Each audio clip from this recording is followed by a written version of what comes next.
नमस्कार बच्चों, मैं डिम्पल सैनी आप सभी का बहुत बहुत स्वागत करती हूँ आपके इस क्लास में। तो फटाफट से आ जाइए बिना देर करे। तो आज हम यहाँ पढ़ने वाले हैं Bihar board 12th class Hindi Digant भाग 2 और दिगंत भाग 2 का हमारा चैप्टर है 6 और लेक्चर नंबर 1 हमने कल कर लिया था।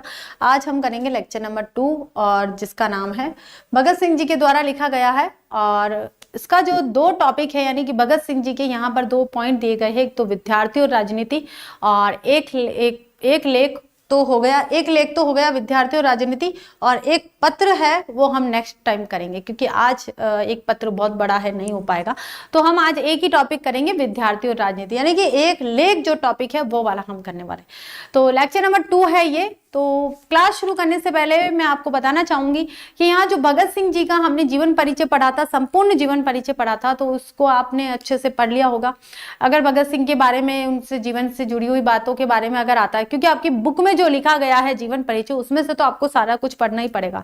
आप कहोगे मैम इतना सारा याद नहीं होता है, तो याद नहीं करना लेकिन समझना तो पड़ेगा आपको। एमसीक्यू क्वेश्चन में भी पूछ सकते हैं, कैसे भी पूछा जा सकता है, ठीक है।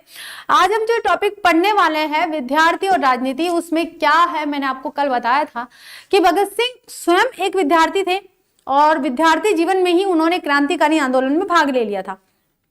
फलस्वरूप मात्र 23 वर्ष की आयु में शहादत भी मिल गई उनको।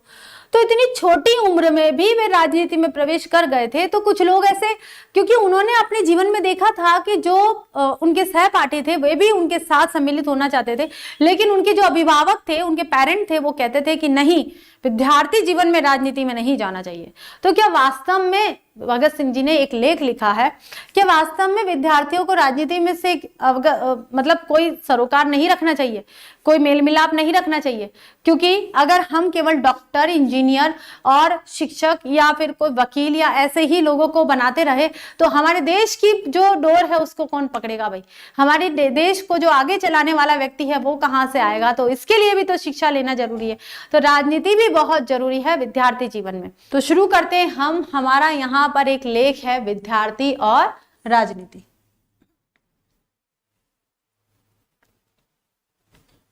और ये किनके द्वारा लिखा गया है? विद्यार्थी और राजनीति भगत सिंह जी के द्वारा, ठीक है। विद्यार्थी और राजनीति, इस बात का बड़ा भारी शोर सुना जा रहा है कि पढ़ने वाले नौजवान विद्यार्थी, यानी कि नौजवान कौन है, यहाँ विद्यार्थियों को संबोधित किया जा रहा है। राजनीति यानी कि पॉलिटिकल का दूसरा हिंदी रूपांतरण क्या है? राजनीतिक। और राजनीतिक का अंग्रेजी रूपांतरण क्या है? पॉलिटिकल। कामों में हिस्सा न ले। कि ये क्या एक शोर सुना जा रहा है, यानी कि एक बात कही जा रही है, एक कोई वाकया बताया जा रहा है कि जो विद्यार्थी है वो पॉलिटिकल यानी कि राजनीतिक कामों में हिस्सा न ले। पंजाब सरकार की राय बिल्कुल ही न्यारी है। न्यारी का मतलब होता है बिल्कुल ही अलग है। कि पंजाब सरकार ने जो एक मुहिम चलाई है, एक बात कही है कि जो विद्यार्थी है, छात्र है, वो राजनीति में, राजनीतिक कार्यों में हिस्सा न ले, राजनीतिक गतिविधियों में कोई कार्य न करे। क्या ये जो पंजाब सरकार, क्योंकि भगत सिंह अमृतसर के थे और अमृतसर के नहीं थे, वे बंगा के थे और बंगा भी पंजाब में आता था। अब जो आधा पंजाब है वो पाकिस्तान में चला गया और आधा पंजाब हमारे यहाँ बचा है। तो पंजाब सरकार पूरी थी उस समय है। तो पंजाब सरकार ने ये जो बात बताई है तो ये बहुत ही मुझे अलग लग रही है। भगत सिंह ऐसे विचार प्रस्तुत कर रहे हैं। विद्यार्थियों से कॉलेज में दाखिला होने से पहले इस आशय की शर्त पर हस्ताक्षर करवाए जाते हैं कि वे पॉलिटिकल कामों में हिस्सा नहीं लेंगे। यानी कि क्या होता है कि जब स्टूडेंट आते हैं कॉलेज में एडमिशन लेने के लिए तो वहां पर एक स्टैम्प होता है या फिर कोई एग्रीमेंट होता है, वो साइन करवा दिया जाता है पहले से ही कि तुम किसी भी राजनीतिक यानी पॉलिटिकल गतिविधियों में भाग नहीं लोगे, पॉलिटिकल एक्टिविटी में कभी भी इंटरफेयर नहीं करोगे। ऐसा एक एग्रीमेंट साइन करवा दिया जाता है जिससे उनको रोक दिया जाता है कि तुम राजनीतिक कार्यों में हिस्सा नहीं लोगे, भाग नहीं लोगे। आगे हमारा दुर्भाग्य कि लोगों की ओर से चुना हुआ मनोहर, जो अब शिक्षा मंत्री है, स्कूल कॉलेजों के नाम एक सर्कुलर या परिपत्र भेजता है कि कोई भी पढ़ने या पढ़ाने वाला पॉलिटिकल में हिस्सा नहीं ले।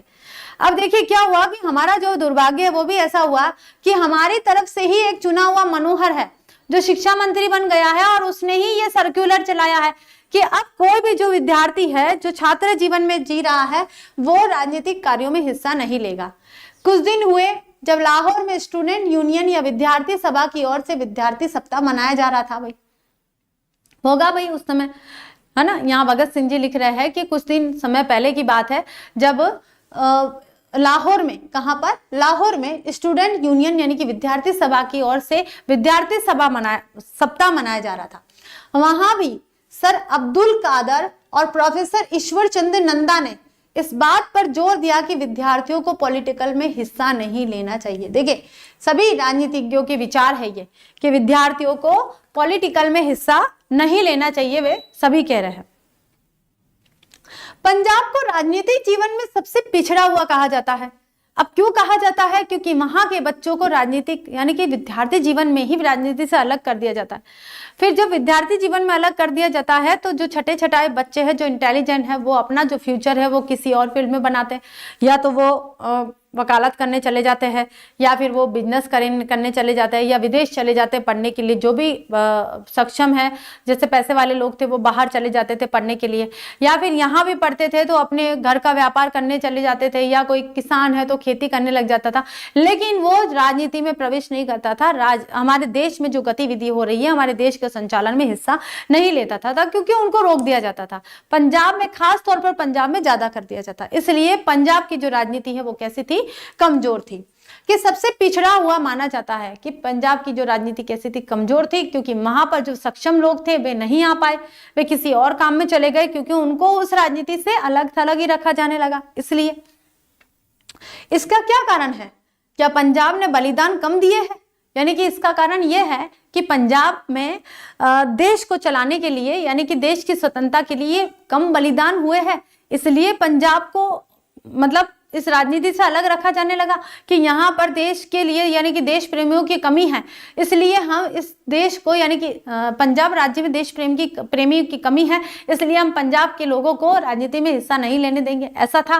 क्या कारण था भाई? क्या पंजाब ने बलिदान कम दिए थे, या इसका कारण यह स्पष्ट है कि हमारे शिक्षा विभाग के अधिकारी लोग बिल्कुल ही बुद्धू यानी कि बिल्कुल ही ना समझ है।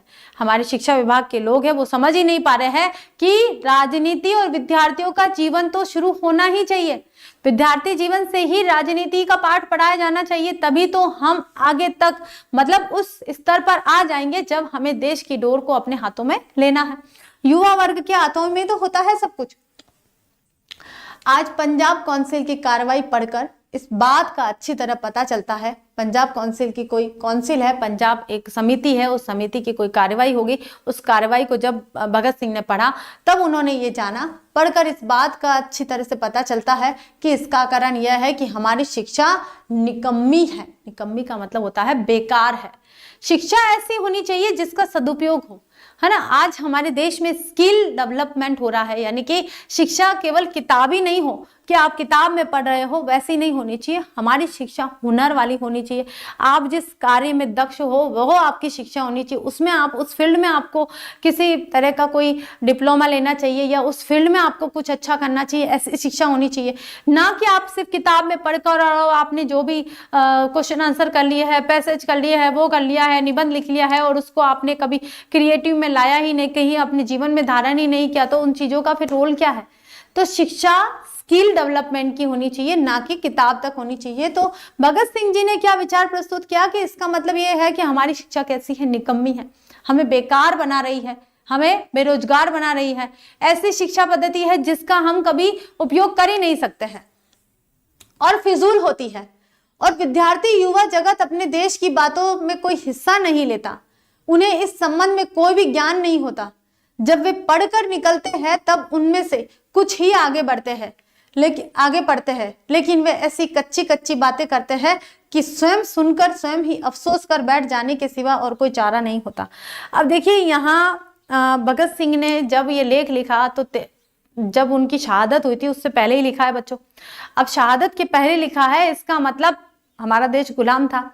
अब उसके विद्यार्थियों को राजनीति से अलग रखने का एक तात्पर्य यह भी हो सकता था कि विद्यार्थी जितना राजनीति से अलग रहेंगे उतना ही देश के क्रियाकलापों से अलग रहेंगे। अब देश के क्रियाकलापों से अलग रहेंगे मतलब कि अंग्रेज सरकार की नीतियों से अलग रहेंगे। अब अंग्रेज सरकार की नीतियों से अलग रहेंगे मतलब कि हम अंग्रेज सरकार का विरोध करने के लिए भारत की जनता कभी भी आगे नहीं बढ़ेगी, क्योंकि उस जनता को तो फिजूल वाली पढ़ाई कराई जा रही है।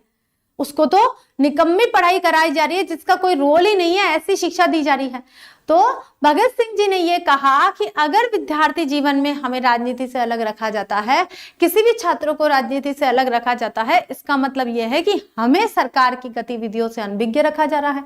और सरकार की गतिविधियों को अनभिज्ञ रखते हुए जो विद्यार्थी आगे पढ़ लिख कर आगे बढ़ भी गया, तो फिर वह जब राजनीति की बातें करता है ना, तो वो बातें कैसी होती है, कच्ची होती है, बिल्कुल बच्चों वाली होती है, क्योंकि उसको पता ही नहीं है देश में क्या हो रहा है।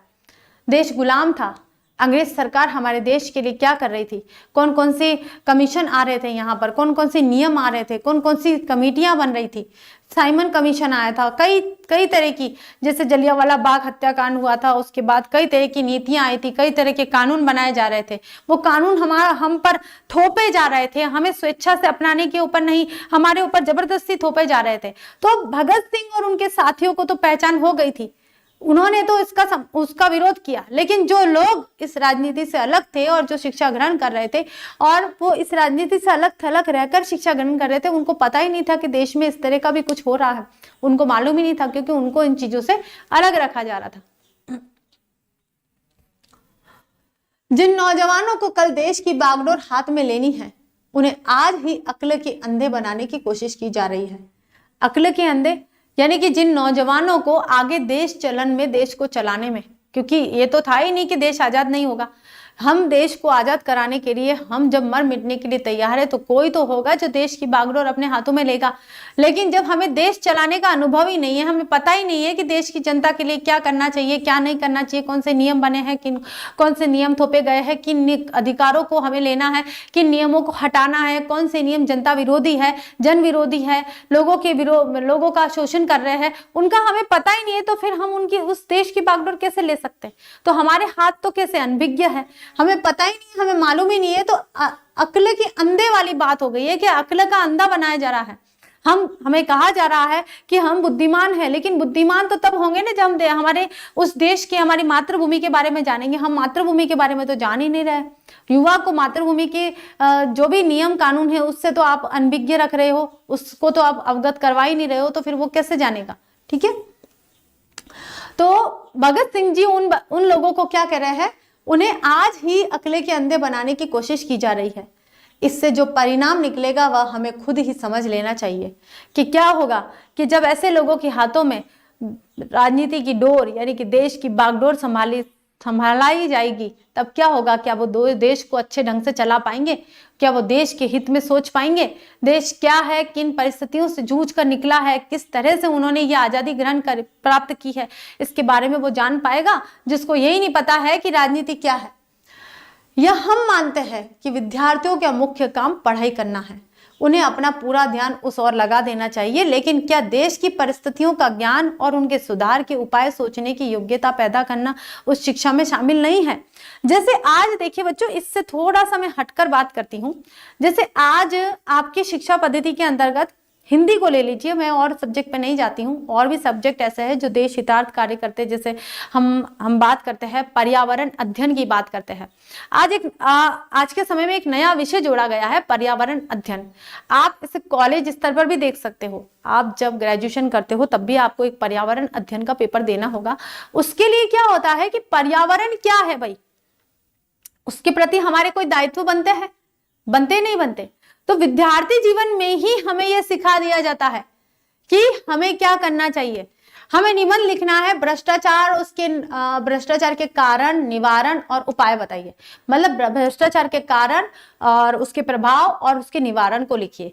तो हम अगर आज ही समझ पाएंगे कि भ्रष्टाचार क्या है, ठीक है, और भ्रष्टाचार के कारण क्या है, फिर हम लिखेंगे भ्रष्टाचार का प्रभाव कहाँ कहाँ हो रहा है और उसको कैसे दूर किया जा रहा है। हम विद्यार्थी जीवन में ये सीख चुके हैं कि भ्रष्टाचार क्या होता है, हमें पता है, और उसका प्रभाव क्या हो रहा है ये भी पता है, भ्रष्टाचार क्यों हो रहा है ये भी पता है, और फिर इसको दूर करने के क्या उपाय है ये हम जान चुके हैं। तो जब हम बड़े होंगे, जब हमारे हाथों में कोई जिम्मेदारियां आएगी, उस समय हमें ज्यादा अध्ययन करने की आवश्यकता नहीं होगी, क्योंकि हमें विद्यार्थी जीवन में ही सिखा दिया गया है कि ये तत्व क्या है, ये टॉपिक क्या है, ये विषय क्या है, और हमें इनसे किस तरह से लड़ना है, कैसे इसे दूर करना है, किन समस्याओं को कैसे हल करना है। ठीक है। तो भगत सिंह जी ने भी यही बात करी कि विद्यार्थी जीवन में ही विद्यार्थियों को राजनीति का पाठ पढ़ा देना चाहिए। उनको हमारी जो हमारे देश की जो परिस्थितियां हैं उनसे अवगत होना चाहिए, देश में क्या हो रहा है, देश की हलचल का पता होना चाहिए। तभी तो वो देश हितार्थ कुछ सोचेगा। जब उसके हाथ में कोई जिम्मेदारी आएगी तभी तो वो उन जिम्मेदारियों को पूरा करेगा। जब उसने अपने बचपन में यानी कि देश के कच्चे चित्रों को पढ़ लिया है तभी तो वो पक्का चित्र खींचेगा। यदि नहीं तो हम उस शिक्षा को भी निकम्मी समझते हैं जो सिर्फ क्लर्क करने के लिए ही हासिल की जाए। ऐसी शिक्षा की जरूरत ही क्या है? कुछ ज्यादा क्लर्क करने का मतलब क्या होता है? सिर्फ आप बाबू बनना चाहते हो, सिर्फ क्लर्क बन के एक ऑफिस में बैठकर उन पेपर पे साइन करने या डेटा फीडिंग करने का काम करना चाहते हो, बस इतना ही करना चाहते हो, इससे ज्यादा कुछ नहीं है क्या? सिर्फ सभी लोग क्लर्क बनकर ऑफिस में बैठ जाएंगे और देश दुनिया में क्या हो रहा है उसकी कोई खबर ही नहीं है, देश की जिम्मेदारी किसको लेनी है पता ही नहीं है। देखिए ऐसा नहीं है कि हम अभी सोच रहे कि हम थोड़ी ना प्रधानमंत्री बनेंगे, लेकिन हमारे युग का ही तो कोई बनेगा भाई, है ना। हम थोड़ी ना गृह मंत्री बनेंगे, लेकिन हमारे समय का ही तो कोई बनेगा, हम उम्र ही तो कोई बनेगा। ऐसा तो नहीं है कि कोई आसमान से टपक कर आएगा और वो प्रधानमंत्री बनेगा। भाई हमारे इस मनुष्य वाली दुनिया में से, हमारे भारत देश में से ही तो कोई बनेगा। हो सकता है वो अगली बार कोई राजस्थान का बन जाए या एमपी का बन जाए या कहाँ का बने, कोई कहाँ का बने, कोई कहाँ का बने, कोई भी बन सकता है। राजनीति में कोई भी जा सकता है और राजनीति में जाने के बाद में कौन किस पद पर आसीन होता है ये उसके भाग्य की बात है, उसके कर्मों की बात है, उसकी सत्यता, उसके कर्म क्षेत्र की बात है। ये ऐसी शिक्षा की जरूरत क्या है? ऐसी शिक्षा की क्या जरूरत है जो सिर्फ क्लर्क बना दे और बस कागजी कार्रवाई करनी है उसको, देश हितार्थ वो कुछ सोच ही नहीं सकता है। वो देश को आगे बढ़ाने की शिक्षा तो है ही नहीं उसके अंदर। कुछ ज्यादा चालाक आदमी यह कहते हैं कि काका तुम पॉलिटिकल के अनुसार पढ़ो और सोचो जरूर, लेकिन कोई व्यवहारिक हिस्सा ना लो, तुम अधिक योग्य होकर देश के लिए फायदेमंद साबित होंगे। बात बड़ी सुंदर लगती है, लेकिन हम इसे भी रद्द करते हैं। रद्द का मतलब क्या होता है? कैंसिल करते हैं, क्योंकि यह भी सिर्फ ऊपरी बात है। इस बात से यह स्पष्ट हो जाता है कि एक दिन विद्यार्थी एक पुस्तक appeal to the young prince Kropotkin पढ़ रहा था। ठीक है, ये एक दूसरी बात आ गई है। अब देखिए यहाँ पर जो भगत सिंह जी है वो ये कहना चाह रहे हैं कि किसी ने कह भी दिया कि चलो तुम राजनीति पढ़ लो, ठीक है, राजनीति का पाठ पढ़ लो, राजनीति क्या है ये भी समझ लो, लेकिन राजनीति में हिस्सा मत लेना भाई, राजनीति से थोड़ा दूर रहना। तो फिर ऐसी शिक्षा पद्धति की आवश्यकता क्या है? ऐसी शिक्षा पद्धति क्यों चाहिए कि जो हमें हमारे देश के हित में सोचने के लिए समय न दे, हमारे देश के हित में सोचने के लिए हमें मौका न दे, अवसर न दे। ठीक है, अब ये बात यहाँ आती है कि इस बात से यह स्पष्ट हो जाता है कि एक दिन विद्यार्थी एक पुस्तक appeal to the young prince Kropotkin पढ़ रहा था। एक प्रोफेसर साहब कहने लगे ये कौन सी पुस्तक है, और यह तो किसी बंगाली का नाम जान पड़ता है। लड़का बोल पड़ा, प्रिंस क्रॉपटकिन का बड़ा नाम प्रसिद्ध है, ये अर्थशास्त्र के विद्वान थे। इस नाम से परिचित होना प्रत्येक प्रोफेसर के लिए बड़ा जरूरी था। प्रोफेसर की योग्यता पर लड़का भी हंस पड़ा और उसने फिर कहा ये रूसी सज्जन थे, बस रूसी कहकर टूट पड़ा। प्रोफेसर ने कहा कि तुम बोल्शेविक हो क्योंकि तुम पॉलिटिकल पुस्तकें पढ़ते हो। देखिए आप प्रोफेसर की योग्यता, अब उन बेचारे विद्यार्थियों को उनसे क्या सीखना है। ऐसी स्थिति में वे नौजवान क्या सीख सकते हैं। एक उदाहरण दिया है कि एक बच्चा कोई किताब पढ़ रहा था, तो भाई प्रोफेसर ने आके पूछा भाई तुम क्या पढ़ रहे हो, तो उन्होंने बोला भाई ये तो बहुत बड़े प्रोफेसर थे जिनके बारे में मैं पढ़ रहा हूँ और उन्होंने ऐसा ऐसा कहा था। तो प्रोफेसर, क्योंकि प्रोफेसर क्या कर रहे थे भाई, राजनीति से दूर रहे थे, उनको यही नहीं पता था कि बोल्शेविक कौन थे। बोल्शेविक क्या थे बच्चों? रूसी क्रांति हुई थी, जब जो क्रांतिकारी थे उनको बोल्शेविक कहा गया था, उसको बोल्शेविक क्रांति भी कहा जाता है। तो जो बोल्शेविक थे, जो जारशाही के विरोध में, जारशाही से असंतोष की भावना में उसके विरोध में टूट पड़े थे, उनको बोल्शेविक कहा गया था।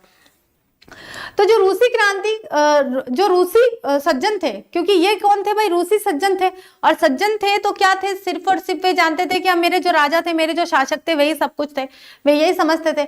उनको ये नहीं पता था कि बोल्शेविक का मतलब यह है कि वो अपने अधिकारों के लिए लड़े थे, असंतोष की भावना से लड़े थे, असंतोष की भावना जागृत हुई, उसके बाद में अपने अधिकारों को प्राप्त करने के लिए लड़े थे, उनके साथ शोषण होता था इसलिए वे लड़े थे। वे ये नहीं सोचते थे, वे तो बस ये सोचते थे कि तुम बोल्शेविक हो, यानी कि तुम सिर्फ क्रांति कर रहे हो, तुम क्रांतिकारी हो, क्योंकि तुम पॉलिटिकल पुस्तकें पढ़ते हो। यानी कि बोल्शेविक क्या करता है, सिर्फ पॉलिटिकल पुस्तकें पढ़ रहा है, यानी कि वो एक रूसी पॉलिटिशियन को पढ़ रहा था, प्रोफेसर को पढ़ रहा था। इसका मतलब उसने क्या कह दिया कि तुम बोल्शेविक हो। ठीक है, तो इस स्थिति से ये पता चलता है कि ये नौजवान क्या सीख रहे हैं, ये जो बच्चे हैं वो क्या सीख रहे हैं, और सज्जन जो है शिक्षक है वो क्या सिखा रहे होंगे। यानी कि उन्होंने ऐसी शिक्षा ग्रहण ही नहीं करी है, तो फिर वो आगे क्या शिक्षा देंगे, वो उल्टा ही असर होगा उसका।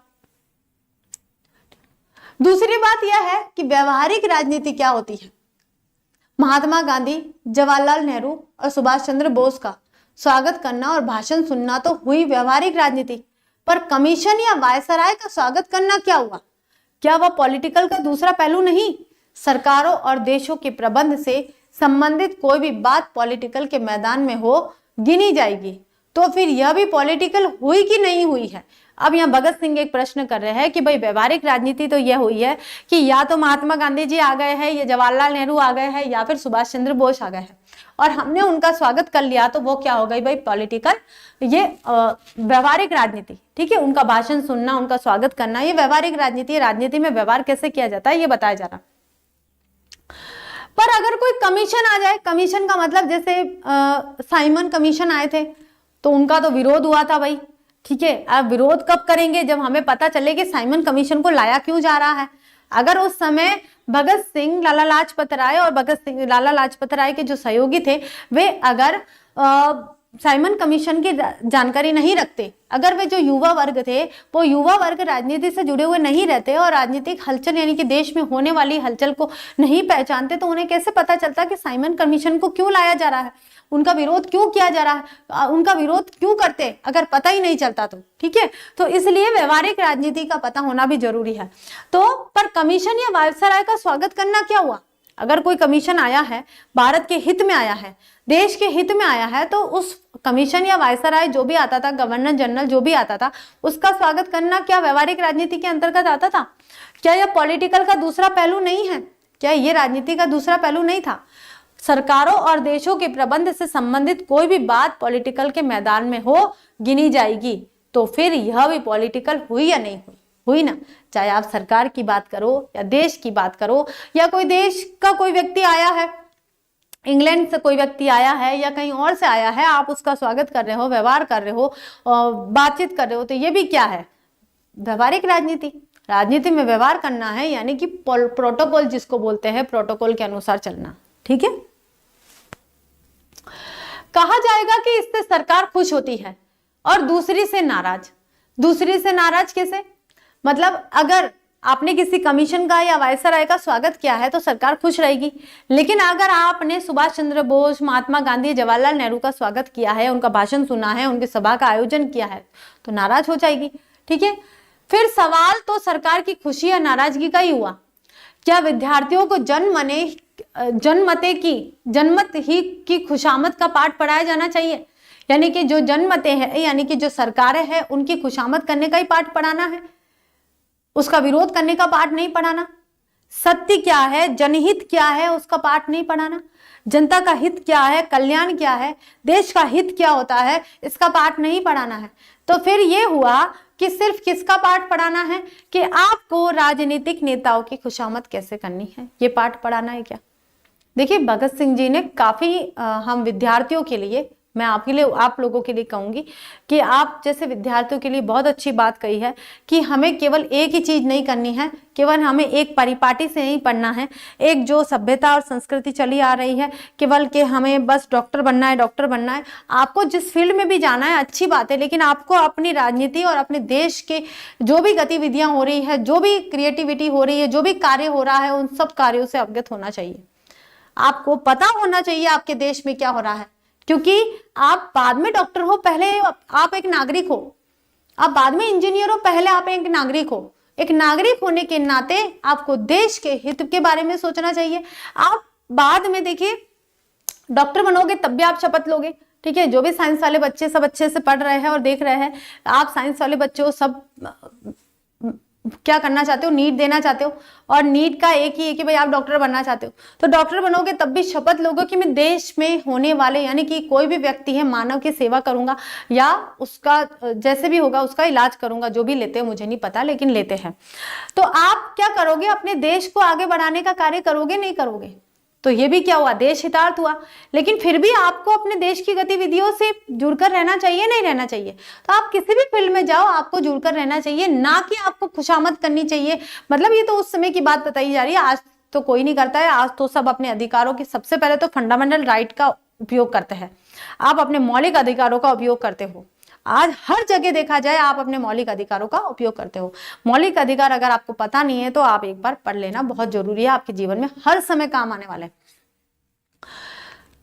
हम जो समझते हैं कि जब तक हिंदुस्तान में विदेशी डाकू नहीं, पशु है, पेट के गुलाम है, तो हम किस तरह कहे कि विद्यार्थी वफादारी का पाठ पढ़े। सभी मानते हैं कि हिंदुस्तान को इस समय ऐसे देश सेवकों की जरूरत है जो तन मन धन देश पर अर्पित कर दे और पागलों की तरह सारी उम्र देश की आजादी के लिए न्यौछावर कर दे। लेकिन क्या बूढ़ों में ऐसे आदमी मिल सकेंगे? क्या बूढ़े व्यक्तियों में ऐसे लोग मिल सकेंगे जो अपना तन मन धन सब कुछ दे? तन मन और धन तो दे देंगे लेकिन उनका शरीर तो काम ही नहीं करता। बूढ़े व्यक्ति कैसे लड़ेंगे देश की आजादी के लिए, कैसे लड़ेंगे बताइए? क्या परिवार और दुनियादारी के झंझटों में फंसे सवाने लोगों में से ऐसे लोग निकल सकेंगे? यह तो वही नौजवान निकल सकते हैं जो किन्हीं जंजालों में न फंसे हो। जंजालों में पड़ने से पहले विद्यार्थी या नौजवान तभी सोच सकते हैं यदि उन्होंने कुछ व्यवहारिक ज्ञान भी हासिल किया हो। सिर्फ गणित ज्योग्राफी का ही परीक्षा के पर्चों के लिए घाटा न लगाया हो। क्या इंग्लैंड के सभी विद्यार्थियों का कॉलेज छोड़कर जर्मनी के खिलाफ लड़ने के लिए निकल पड़ना पॉलिटिक्स नहीं थी? तब हमारे उपदेशक कहाँ थे जो उनसे कहते जाओ कि जाकर शिक्षा हासिल करो?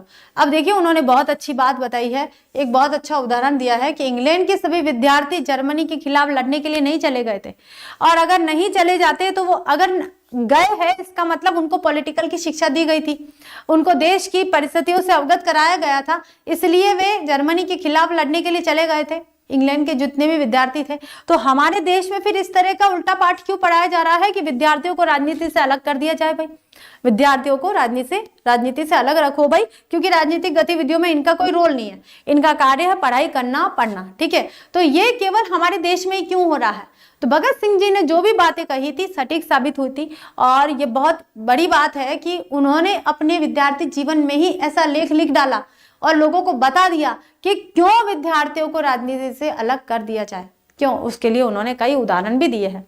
उन्होंने कहा है कि सिर्फ गणित और ज्योग्राफी की परीक्षा में पास होकर अपना नाम कर जाओगे या कुछ ऐसा कर जाओगे, गणित में अच्छे से पास हो गए, ज्योग्राफी में बहुत अच्छे पास हो गए, आपने देश के लिए कुछ कर डाला, कुछ कर दिया आपने, ठीक है। तो हमारे उपदेशक कहाँ चले गए थे जो उनसे कहते जाओ जाकर शिक्षा हासिल करो, कि अब उनसे कहो कि जाओ अब शिक्षा हासिल करो, अब समय आ गया है, आपको लड़ना है। यानी कि जब समय आएगा तभी आप हमें पाठ पढ़ाओगे, जब शिक्षा दोगे हमें कि राजनीति क्या होती है, देश के लिए कैसे मरना है। ये तो हमें बुनियादी स्तर से पता होना चाहिए कि देश हित हमें क्या करना चाहिए। आज नेशनल कॉलेज अहमदाबाद के जो लड़के सत्याग्रह में बारदोली वालों की सहायता कर रहे हैं, देखिए ध्यान से सुनना कि नेशनल कॉलेज अहमदाबाद के लड़कों की बात बता रहे हैं यहाँ पर, क्योंकि भगत सिंह पंजाब के थे और पंजाब सरकार ने एक सर्कुलर जारी करा था कि कोई भी जो विद्यार्थी है वो कोई भी विद्यार्थी राजनीति में हिस्सा नहीं लेगा, राजनीतिक गतिविधियों में किसी प्रकार की कोई कार्यवाही नहीं करेगा और किसी प्रकार का कोई मतलब वार्तालाप या कोई भाषण वगैरह कुछ ऐसा आंदोलन वगैरह नहीं करेगा, ठीक है। लेकिन उन्होंने यहाँ गुजरात की बात करी है कि आज नेशनल कॉलेज अहमदाबाद के जो लड़के सत्याग्रह में बारदोली वालों की सहायता कर रहे हैं, क्या वे ऐसे ही मूर्ख रह जाएंगे? सभी देशों को आजाद करवाने वाले वहां के विद्यार्थी नौजवान ही हुआ करते हैं। क्या हिंदुस्तान के नौजवान अलग अलग रहकर अपना और अपने देश का अस्तित्व बचा पाएंगे? नौजवान 1919 में विद्यार्थियों पर किए अत्याचार भूल नहीं सकते। वे यह भी समझते हैं कि उन्हें एक भारी क्रांति की जरूरत है। क्या हुआ था 1919 में, आपको पता है बच्चों किसी को? जलियांवाला बाग हत्याकांड हुआ था, ठीक है। कब हुआ था? 13 अप्रैल 1919 में। तो क्या नौजवान जो भी है, युवा वर्ग है, वो 1919 का जो नरसंहार है वो भूल सकते हैं? वह यह भी समझते हैं कि उन्हें एक भारी क्रांति की जरूरत है। उनको ये भी पता है कि जब तक एक भारी क्रांति, बहुत बड़ी क्रांति, बहुत बड़ा विरोध, बहुत बड़ा आंदोलन नहीं होगा, तब तक हमारा देश आजाद नहीं हो सकता है। वे पढ़े, जरूर पढ़े, साथ ही पॉलिटिकल का भी ज्ञान हासिल करे, और जब जरूरत हो तो मैदान में कूद पड़े और अपना जीवन इसी काम में लगा दे, अपने प्राणों का इसी में उत्सर्ग कर दे, वरना बचने का कोई उपाय नजर नहीं आता है। कि भगत सिंह जी कह रहे हैं कि अगर नौजवान ये सोचेंगे कि वे ये कह रहे हैं कि पंजाब के जो नौजवान हैं वो राजनीति से अलग रहेंगे, गुजरात के अलग रहेंगे, गुजरात के नौजवान राजनीति में प्रवेश करेंगे और वो अपने अधिकारों के लिए लड़ेंगे, उत्तर प्रदेश के अलग रहेंगे, मध्य प्रदेश के अलग रहेंगे। अगर ये सब अलग अलग रहकर कार्य करेंगे तो कैसे होगा? पूरे देश को एकजुट होकर फिर कार्य करना होगा, तभी तो आजादी का बिगुल बजेगा। तो उन्होंने यही कहा है कि वे जब पढ़े, वे अपनी जो भी पढ़ाई करनी है जरूर पढ़े, लेकिन साथ में पॉलिटिकल का भी, यानी कि राजनीति का भी ज्ञान ले। देश में क्या हो रहा है, क्या नहीं हो रहा है, ये भी उन्हें पता होना चाहिए। यानी कि वो, और जब जरूरत हो तो मैदान में कूद पड़े, यानी कि जब भी जरूरत हो तो हमें पता रहे कि भाई यहाँ क्या हुआ था और हमें ये कार्य करना है, और देश के लिए कूद पड़े, अपना जीवन इसी काम में लगा दे। क्योंकि अभी बहुत जरूरत है। जिस समय भगत सिंह जी ने ये लेख लिखा था, उस समय हर एक युवा को इस आंदोलन में भाग लेने की जरूरत थी, क्योंकि संगठन में ही शक्ति होती है। जब संगठन ही नहीं होगा, जब लोग एकजुट नहीं होंगे, तो फिर हम किसके विरोध लड़ेंगे और कैसे लड़ेंगे? अपने प्राणों का इसी में उत्सर्ग कर दे, वरना बचने का कोई उपाय नहीं है। ये जो गुलामी की दास्ता का जो जीवन है वो निरंतर आगे ऐसी तरह से बढ़ता चला जाएगा। तो बच्चों, ये थे विचार यहाँ पर हमारे शहीद भगत सिंह जी का, और काफी अच्छे विचार थे, क्योंकि विद्यार्थी जीवन में ही मात्र 23 वर्ष की उम्र से पहले ही उन्होंने ये लेख लिख डाला और लोगों से आह्वान किया कि हे नौजवानों, आपको अगर जो पढ़ाई करनी है वो पढ़े, अच्छी बात है, लेकिन साथ में अपने देश में जो कार्य हो रहा है, देश में जो भी नियम आ रहे हैं, जो भी कानून बन रहे हैं, जो भी चीजें हो रही है, उनसे भी आपको अवगत होना चाहिए, उसका भी आपको पता होना चाहिए। तो ये सारी चीजें भगत सिंह जी ने बोली थी नौजवानों को, खास करके पंजाब के नौजवानों को, जिनको राजनीति से बिल्कुल अलग कर दिया गया था। तो आज इतना ही बच्चों, अगली क्लास में हम मिलते हैं सुखदेव को लिखा गया एक पत्र, उनके पत्र के साथ में। तब तक के लिए थैंक यू सो मच।